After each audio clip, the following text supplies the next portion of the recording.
My cousins live in North Dakota, and I spent the winter break there freshman year in college. We were at their friend's house one night, drinking in a basement with some other girls, and it was really late, about 3 AM. I was falling asleep, so I decided to walk home.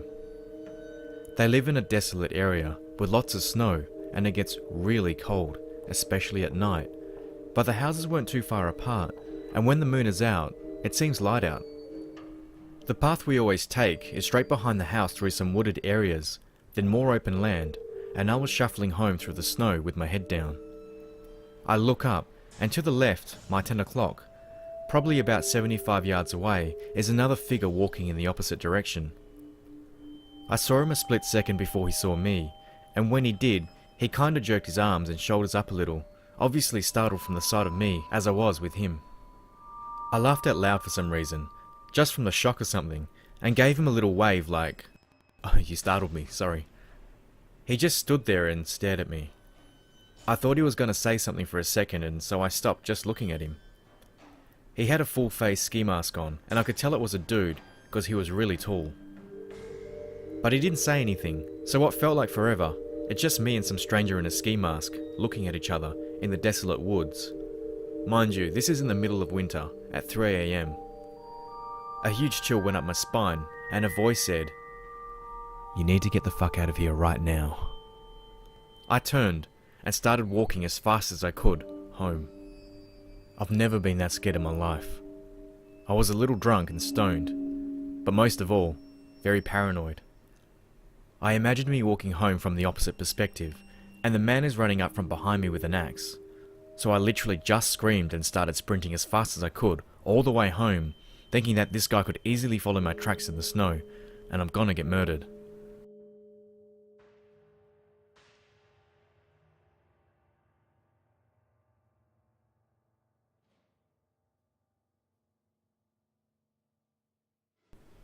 I camped in Northern California with a couple of friends for 3 months straight in 2012. We're talking way out in the wilderness. The whole trip was a great success until we were heading down south again. We set up camp a few miles outside of a tiny town as it was getting dark. The only things in this town were one long road, a gas station, a post office, and a bar. In the middle of the night, we hear screaming in the distance. We could discern 3 different voices, but they were far enough away we couldn't quite make out what was being said. All of a sudden, we hear a single gunshot, followed by absolute silence. I opened the tent and looked over at my friends who were looking back at me. None of us said a word, and we laid back down, trying to sleep. This was the scariest night of my life. So this area is what Sons of Anarchy is based on. I know that was a TV show and was dramatized, but there's some truth about what goes on in these areas. The sheriff is most likely in the pockets of the drug runners. It's in your best interest to put your head down and mind your own damn business unless you want to be next. We were just kids with no resources, backpacks and tents, hitchhiking through the Northwest. Had we reported this to the police, it would have been easy to make us disappear next, just like the poor sod that we heard in the middle of the night.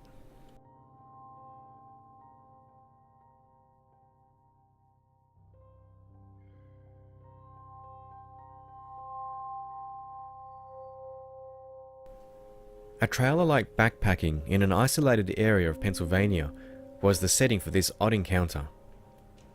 The trail has a short section that goes over someone's cabin property and continues on the other side of his yard. It's marked with an orange blaze so you can see where to go. Usually it's an empty cabin. I always do some peering inside since it's a pretty secluded spot, probably 4 or 5 miles from a major road. One time I was hiking through there and this large dude grilling outside with about 15 Bud Light cans on the ground around him.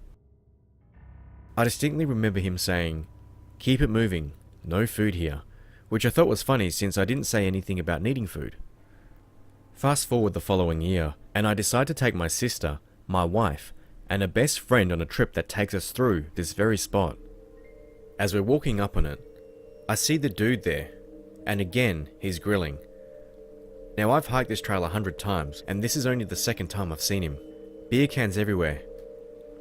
When we finally make eye contact, He went to give me the keep it moving signal until he sees who I'm with.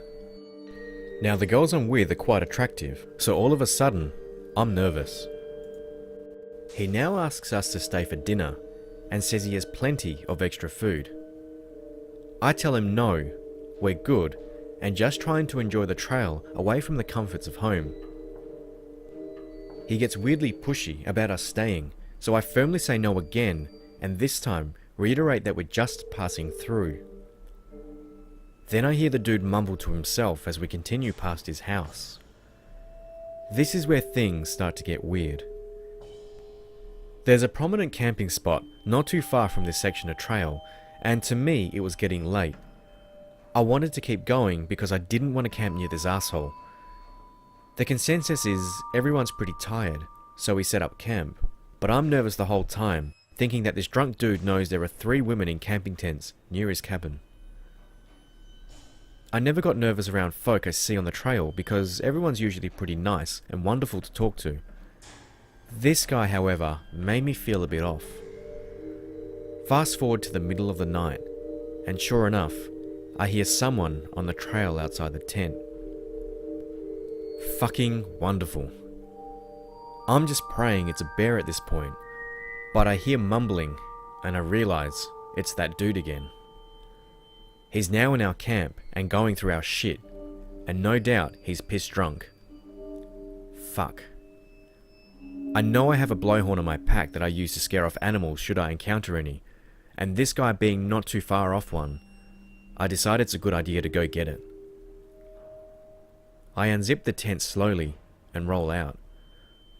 I can hear fumbling around, and it's scary as hell because it's the middle of the darkness in the middle of nowhere. Armed with my blowhorn, I start running towards the man and blow the horn repeatedly. It's loud as shit, and everyone in their tent starts screaming. The dude nearly shit his pants and starts bumbling the fuck out of there. At this point, everyone is so shooken up that we hike out of there that night.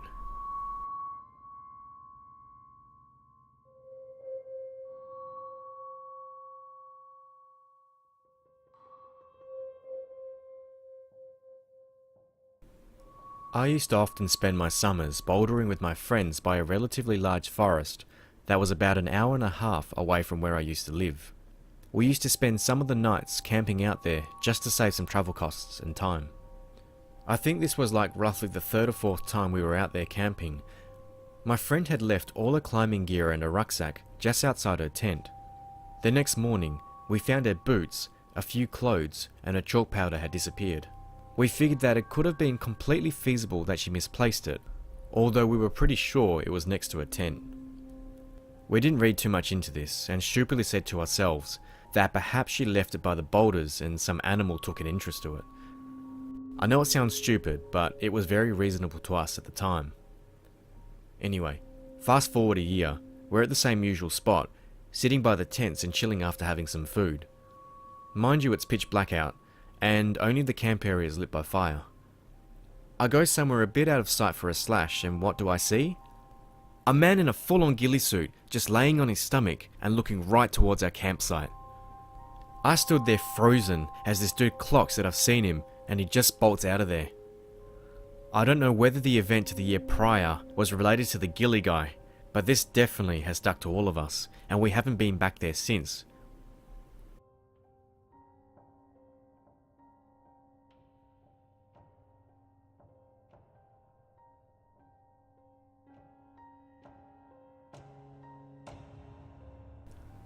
My girlfriend and I did this off-trail hike that had an extremely long and steep climb to reach a small rock overhang that looked over cliffs and ocean. As it came in view, we noticed there was an old lady already sitting up there with a sketch pad in her hand. So we started making jokes saying that maybe it's not a woman and it's actually Norman Bates waiting to throw us off the cliff. So for 20 minutes we're kidding around along these lines. For the final approach, you couldn't see the top because it was so steep. So we finally made it onto this tiny overhang, and the old woman turns around to look at us, and holy fuck, it's a fucking insane looking dude wearing a dress and his hair is in small braids with rubber bands. And to be clear, this wasn't a trans person looking to be herself in the wilderness. This was an escaped convict, hardened-faced looking psychopath. Fearing for our lives, we said hello, but he said nothing back. Instead, he just stared at us. We tried to act like we didn't just shit our Patagonias, and calmly about-faced and headed down.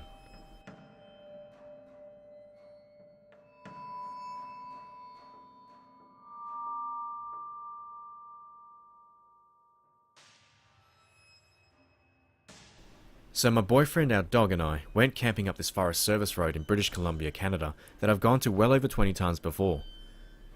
It was mid-week, early in the season for most people. We had the whole place to ourselves. So around dusk, two guys bum up the road on quads and had to go past my car to get to the river.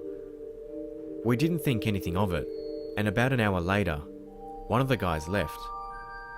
The other guy's still at the river, so after a bit, I go ask if everything is all good, thinking maybe he ran out of petrol and his buddy went to go get more. He seemed to be very surprised by the fact that there were other people there and had no idea that they went right past my car and our campsite.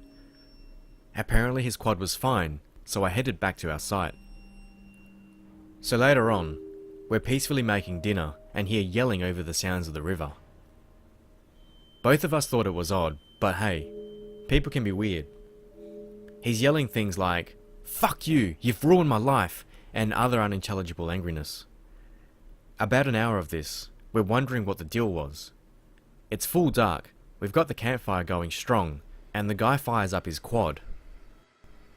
We're a little bit higher up than the road, maybe about 5 feet, and he stops at the entrance to our site. My boyfriend walks over, and the guy's like, "Oh, there's people here," and starts asking questions about how many people and how long we've been there for. My boyfriend lies and says there's a few of us, and more coming. He goes off on his quad, past my car which is parked about 10 feet down the road on the way out.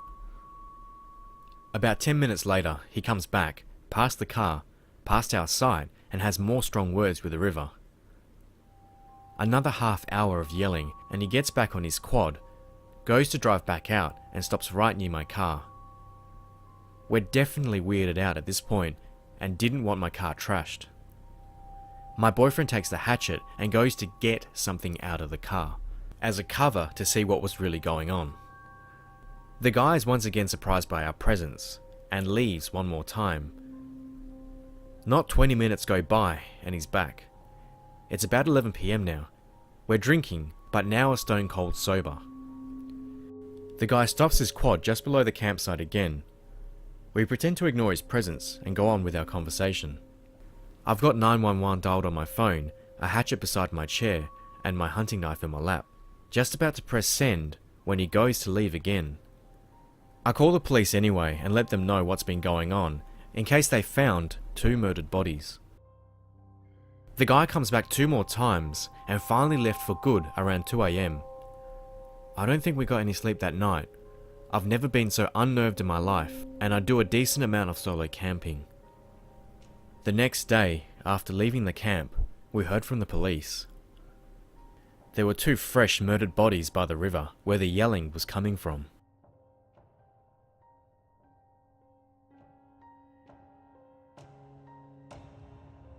Thank you so much for watching. That brings us to the end of the video.